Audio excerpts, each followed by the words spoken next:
Vamos gravar um áudio então a respeito das nossas duas amiguinhas já de longa data, o Planeta 5050 e o Agenda 2030. Para quem não está ligado a respeito disso, basicamente o Agenda 2030 e o Planeta 5050 são duas iniciativas que são praticamente a mesma coisa, da ONU, especificamente da ONU Mulheres, que já remonta desde lá de meados de 2015. São as iniciativas que falam que a gente tem que ter paridade ou equidade, seja lá o que for de aba 4, no setor público, no setor privado, no ambiente acadêmico.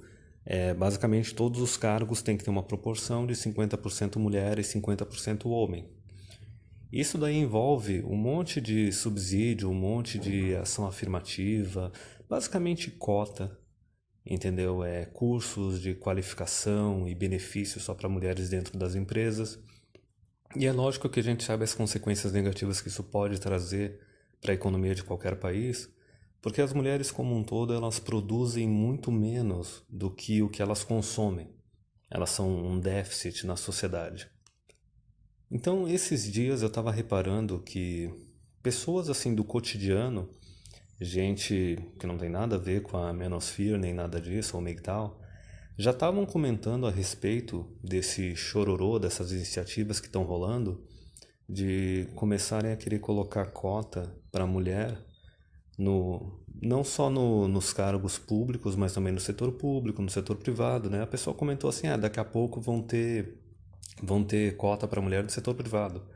Sendo que a gente sabe que já tem iniciativas dessas sendo propostas lá desde a época do governo da Dilma. E engraçado, né? Agora no governo do Bolsonaro os caras estão tacando isso mais pra frente ainda. Mas enfim, o ponto é que se tu for analisar, o governo não é trouxa em fazer isso, cara. O governo não é trouxa de fazer isso, o governo é bem esperto de fazer isso e ele é bem filha da puta de fazer isso. Porque o governo ele tem acesso a uma base de informações que a gente não tem acesso. O governo ele sabe todos os dados, por exemplo, de imposto de renda, de pagamento de impostos do país inteiro. Ele tem acesso a todos os dados ali, não só do assistencialismo, do estado de bem-estar social, mas também como da previdência, das aposentadorias. O governo ele tem acesso aos números de consumo. Para quem não sabe, tem uma estatística que já rola por aí há muito tempo, que diz que, em números, as mulheres elas consomem 80%. Todo o mercado de consumo global, 80% é delas. Sendo que, por exemplo, o governo sabe que elas não têm as maiores faixas salariais através do imposto de renda. Então, como é que as mulheres elas consomem tanto se a rentabilidade, a renda delas é tão mais baixa? Entendeu? Tá rolando uma transferência de renda já há muito tempo, desde quando o divórcio começou a ser legalizado em inúmeros países há 40, 50 anos atrás. Então o governo ele não está sendo burro, ele está sendo bem esperto, ele está simplesmente pegando a conta e jogando no outro lugar, empurrando para o setor privado. Porque é o seguinte, se tu for analisar por que a vara de família ela opera do jeito que ela opera. A vara de família não foi feita para exercer justiça. Ela não foi feita para defender os interesses das crianças, porque a gente sabe que uma criança ela tá bem melhor se ela tiver um pai e a mãe dentro de casa. Não simplesmente jogar uma guarda unilateral para a mulher e deixar a mulher ficar monopolizando a criança e ainda por cima utilizar ela como um refém para extrair recursos do homem. A vara de família, ela opera exatamente do jeito que é para ela operar, do jeito que o governo quer que ela opere.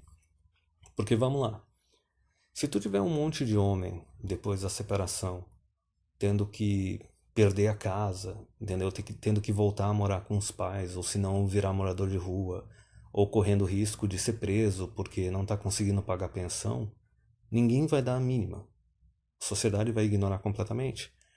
Agora, se tu começar a ter mulheres correndo risco de ser presa porque não consegue pagar pensão, ou perdendo a casa e tendo que voltar a morar com os pais, ou correndo risco de virar moradora de rua, isso daí vai ser, meu Deus, vai ser uma catástrofe, entendeu?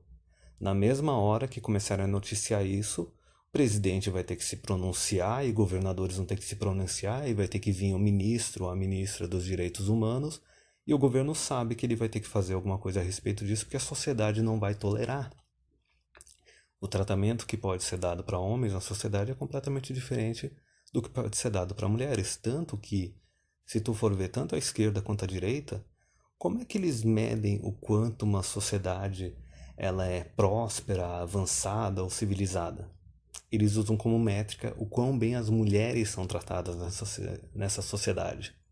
Não é à toa que sempre eles falam, não, mas os caras de tal país, os muçulmanos, os não sei o que, eles tratam mal as mulheres, a gente trata melhor, enfim. Então o governo sabe que se começar a ter as mulheres passando necessidades que os homens passam atualmente, a sociedade vai exigir que o governo cuide dessas mulheres. E a gente sabe como é que vai ser esse cuide. Mais assistencialismo, como seria o caso, por exemplo, dessa Bolsa Idoso que surgiu nos últimos anos, que basicamente diz o seguinte, uma pessoa idosa de uma família, independente de ter tido filhos ou não, pode simplesmente escolher algum parente da família, pode ser tio, pode ser primo, irmão, diabo a quatro, e exigir que essa pessoa pague pensão para ela. E a gente sabe que na hora que for aplicar, por exemplo, uma lei dessas, só vão aplicar quando o beneficiado é mulher. Quando é homem, vão ignorar. É a mesma coisa a vara de família. Porque simplesmente o governo está querendo tirar o dele da reta e jogar em alguém. Então o governo joga nos ex-maridos. Porque vamos lá, dois objetivos do governo principais são os seguintes: garantir o máximo de privilégio e benefício para as classes privilegiadas do governo. A gente sabe quais são essas classes: políticos, funcionários federais, funcionários públicos de alto escalão, assessores, cargo comissionado e etc. Então é garantir uma vidazinha de nobreza, entendeu? Uma vida extremamente privilegiada para essas pessoas e, ao mesmo tempo, para manter o seu poder, dar o mínimo possível, o mínimo necessário de assistencialismo, de esmola para o povão, para conseguir se manter no poder. É por isso que quando tu vai analisar, por exemplo, os números, vamos lá, Bolsa Família, benefício de prestação continuada, é um número bem menor do que se tu pegar, por exemplo, funcionários do judiciário, etc., e alto escalão do funcionalismo público. Agora, se a gente for analisar previdência, a gente já vê que não é bem assim. Previdência, eu acho que é o quê? 2/3 do custo é para a mulherada. Só que é aquele detalhe. Da mesma forma que através da vara de família o governo está tirando dos homens, dos ex-maridos, para dar para as mulheres, na Previdência o governo está se aproveitando, né, que os homens têm uma expectativa de vida mais baixa, porque eles trabalham mais, eles lidam com mais estresse na vida deles do que a mulherada, que é protegida. E daí o governo ali no sistema de previdência, obviamente, ele está tirando mais os homens e dando mais para as mulheres. Compreende? Então é dessa forma que funciona. Então vamos lá. A gente já sabe que a sociedade não está nem aí para quando tem homem passando necessidade. Porém, quando tem mulher passando necessidade na sociedade, mesmo que, vamos lá, a mulher quis se tornar uma mãe solteira, ou a mulher quis pedir divórcio por causa de besteira, entendeu? Ou simplesmente não casou, não teve filhos, virou uma encalhada. Não importa, se tu tiver numa sociedade mulher passando necessidade, essa sociedade ela vai ser mal vista e todo mundo, bando de gado de noteísta, vai querer que o governo faça algo a respeito. E o governo não quer ter que fazer algo a respeito. Quer dizer, ele vai fazer, só que ele vai jogar a conta em outra pessoa. Então vamos lá. O detalhe é que até ali, 2000, 2010, mulherada ainda estava casando, ainda estava tendo filho. Foi só em 2010 que a gente começou a ter as mulheres tendo menos de 2 filhos para cada mulher, né? Então, até ali 2000, 2010, o governo estava garantido, porque não importa o que acontecesse, a mulherada ainda estava casando, ainda estava tendo filho, então eles podiam simplesmente jogar a conta dessa mulherada divorciada, da mulherada que possivelmente pode passar necessidade em algum momento da vida, nos homens. E foi isso que o governo fez. Por isso que não adiantou o pessoal reunir movimento do direito dos homens e tentar fazer abaixo-assinado e manifestação e tudo mais. Porra nenhuma, não adiantou nada. A vara de família está funcionando para o propósito dela, que é garantir que as mulheres não passam necessidade para que as mulheres não tenham que ser bancadas pelo governo, para jogar a despesa simplesmente no ex-marido, e não importa se está prejudicando a família, se está prejudicando o ex-marido, se está prejudicando as crianças.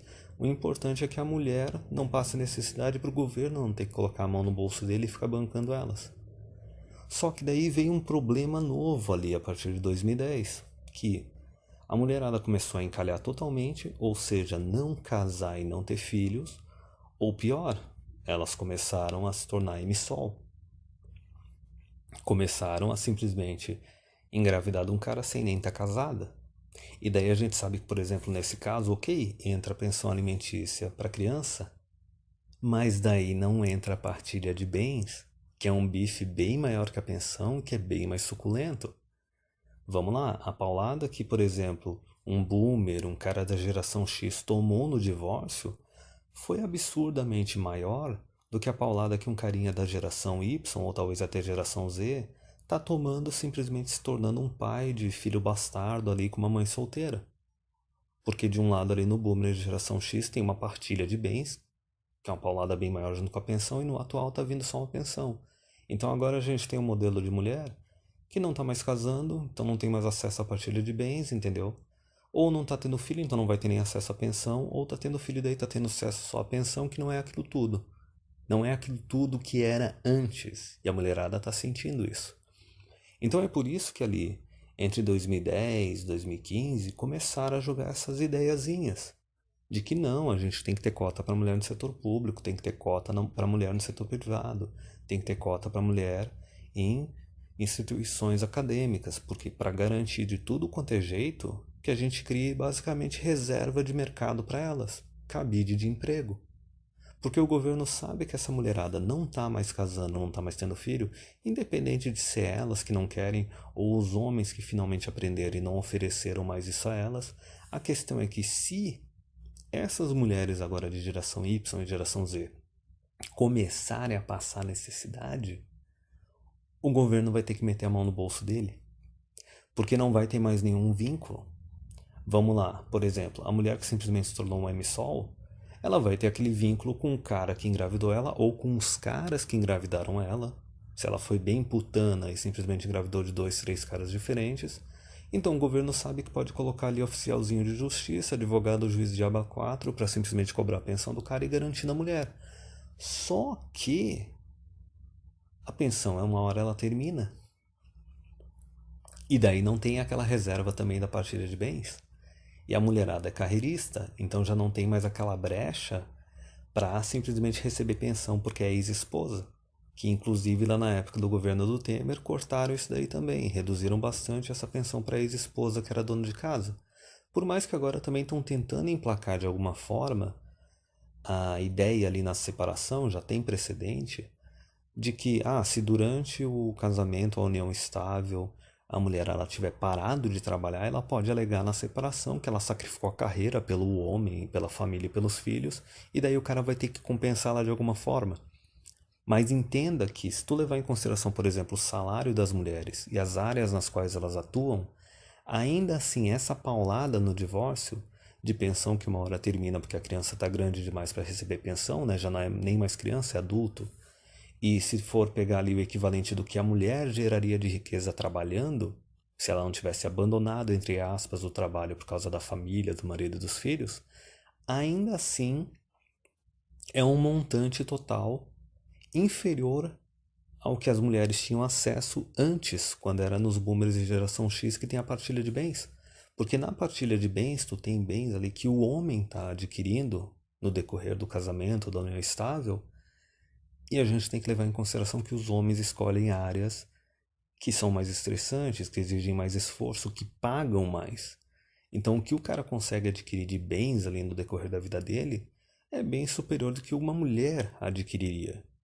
Não é à toa que a gente tem a questão também das mulheres pagarem menos impostos, e se for pegar ali a aposentadoria equivalente do INSS, a aposentadoria delas é menor, porque elas produzem menos. Elas produzem menos e elas consomem mais. Então, esse negócio aí do Agenda 2030, Planeta 5050, é tudo premeditado, é tudo aparelhado simplesmente para o governo pegar agora e jogar a conta dessa mulherada que não está casando, ou também não está casando e não está tendo filho, jogar nas empresas, jogar no próprio governo, no funcionalismo público, jogar nas instituições acadêmicas. Entendeu? Então é simplesmente um mecanismo para ele não ter que arcar com esses custos e não ter que dizer não para as mulheres, não ter que cortar nada delas, mesmo porque a sociedade ginoteísta pra caramba e só tem homem nesse mundo que não pode dizer não pra elas. O maridinho não pode dizer não pra mulher porque senão corre o risco de tomar divórcio. O político não pode dizer não para o eleitorado feminino porque senão ele pode não ser reeleito ou se ele está concorrendo ele não vai ser eleito. Entendeu? Então tá tudo meio que dominado. Tudo quanto é homem tá simplesmente emasculado se ele tá dentro do sistema, né? Se ele tá dentro do governo, ou se ele tá casado e com filhos, ou tá numa uma união estável, o cara tá ferrado, o cara tá dominado. Isso daí por todos os lados. Então, o governo ele vai simplesmente fazer de tudo para não ter que arcar com esses custos. Para ter que jogar num outro canto. Jogar nos homens, como sempre faz. Só que diferente do anteriormente, que simplesmente era jogado num ex-marido, basicamente o cara tá pagando individualmente pela mulher com quem ele se relacionou. Agora é coletivizado. Instituições acadêmicas, funcionalismo público, que é sustentado com a grana de todo mundo, empresas que, no seu grande geral, são criadas e mantidas por homens. Então, agora, coletivamente, todos os homens vão ter que bancar todas as mulheres da sociedade, sendo que essas mulheres elas não estão casando e estão tendo menos filhos do que tinha antigamente. Antes, quando era o custo individualizado, pelo menos elas estavam casando, o cara estava bancando uma mulher que se relacionou com ele e teve filhos com ele, e naquele arranjo da mulher casando, né, e não trabalhando tanto, elas pelo menos ainda tinham mais filhos. Então vê o quanto o negócio vai piorando. E agora tem outra questão, além de ser esse negócio também de redução de natalidade, tem a questão também de que isso vai ferrar com as empresas. Vai ferrar com a produtividade, com a lucratividade do país. Isso pode ferrar também com a própria arrecadação do governo. E, inclusive, os homens, começando a ver, eles já estão numa situação que eles não estão casando e não estão tendo filho. Então, os homens eles já não têm mais aquele incentivo, que na verdade é pressão, para produzir e trabalhar tanto quanto os homens de antigamente. E agora eles vão chegar nas instituições públicas, acadêmicas e privadas e vão ver as mulheres recebendo tratamento preferencial. E agora me diz, tu acha que isso vai fazer o homem querer produzir mais ou produzir menos? Então, é mais uma situação que o governo ele se mete para querer dar uma desperto, só que toda vez que o governo ele tenta dar uma despertinho, ele só vai criando uma situação pior ainda mais para frente. Mas aí no final das contas não importa, né? Porque simplesmente um governante pode chegar lá e fazer umas porcaria. Depois, mais pra frente, ele não vai estar mais eleito, ele já vai ter tido os mandatos dele, simplesmente vai pegando a batata quente e empurrando mais pra frente. É assim que o negócio opera. Mas o que a gente tem que entender disso tudo, basicamente é o seguinte, o governo não é burro. O governo ele é esperto. E da mesma forma que, por exemplo, os homens individualmente, eles estão com mãos atadas, se eles estão dentro do sistema, em um relacionamento sério com uma mulher, todo mundo que está no governo ali, por causa do voto feminino, está com as mãos atadas também. Simplesmente não tem saída e o negócio só piora. Assim, não esperem por melhoras.